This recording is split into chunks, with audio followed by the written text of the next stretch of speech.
I, Emmerson Mnangagwa, bringing down the final curtain on the 37-year rule of Robert Mugabe.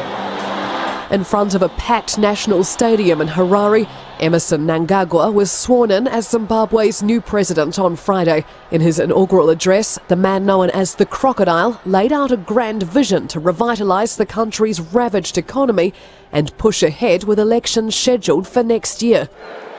I'm not oblivious to the many Zimbabweans from across the political, ethnic and racial divide who have helped make this day and thus have legitimate expectations from the office now I occupy.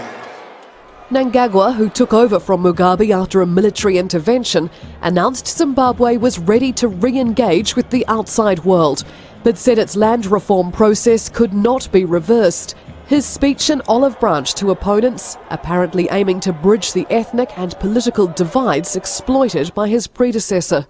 Mugabe himself wasn't present for the historic inauguration, citing tiredness as a reason for staying away. Mnangagwa only arrived back in the country days before, after fleeing for his own safety 2 weeks ago. He had been vice president until he was fired to clear the way for Mugabe's wife, Grace. Some question whether a man who loyally served for so long can bring deep change. On Friday, Mugabe's former finance minister was admitted to hospital after what his lawyer said was a violent week in military custody. But Mnangagwa has assured his former boss that he and his family, including his wife Grace, will be safe.